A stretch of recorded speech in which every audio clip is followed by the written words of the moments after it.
Such is my love, to thee I so belong, therefore thy right myself will bear all wrong. These words from Sonnet 88 of Shakespeare explain a little bit what we feel when we fall in love. Love, in all its dimensions, can be explained from different perspectives. And most people wonder if love can be rationalized or controlled to avoid unhealthy relationships. Have you ever said to yourself, I'm in a really bad relationship, but I just can't live without her or him? Well, love is a strong feeling, and most of us have suffered pain and frustration due to love. I've done extensive research to explain to you a little bit about this subject. If you explain to people the difference between love and dependency, you can avoid victims of this situation. I will explain to you this difference and how can you overcome an emotional dependency. Most of us are, will be, or have been involved in a romantic relationship. Loving a person can be a remarkable experience. However, if you are not careful, it can cause a lot of damage. Today, I will explain to you the science of love, the difference between love and dependency, and how can you overcome a dependency. What is the science of love? This is basically a biological process. According to Helen Fisher, a doctor in the research department of the Rutgers University, love has 3 stages: lust, attraction, and attachment. Each stage is driven by different hormones and different neurotransmitters.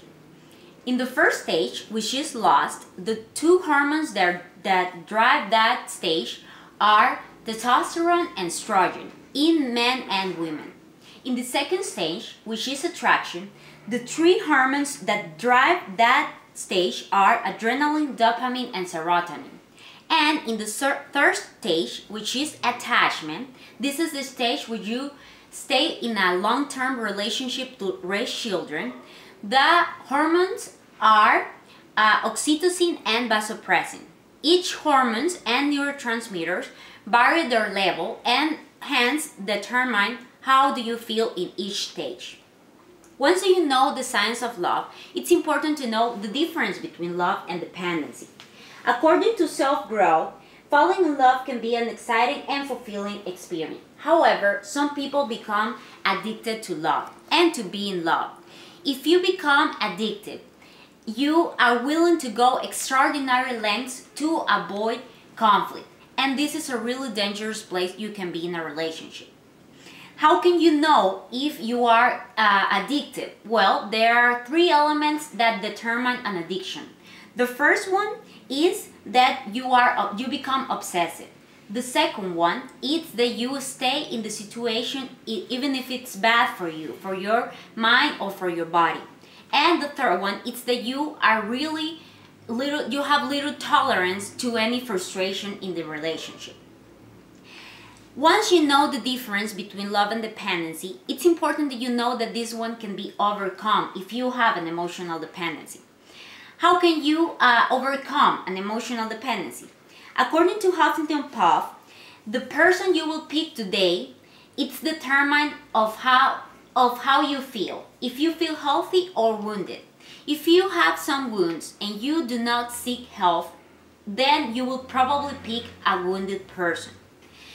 There are some things you can do to avoid the situation. First one, pay attention to inner signals. Always know how you feel. Second one, keep time to yourself. Keep your hobbies and keep your time with your friends and family. And third one, always know how you handle conflict. If you are handling conflict in a way that you are avoiding any conflict at all, then you are probably suffering from an emotional dependency. In conclusion, I would like to remind you that the purpose of this speech was to tell you about the difference between emotional dependency and love and to tell you how can you overcome an emotional dependency. I inform you what is the science of love, what is the difference between love and dependency, and how can you overcome a dependency.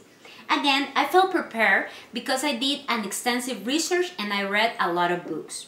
Remember, the relationships can be a rewarding experience if you know how to handle them. You always have to be attentive of how you are feeling in a relationship. According to Walter Rizzo, to love it's not to suffer. You always have the right to have a healthy and happy relationship. Thank you.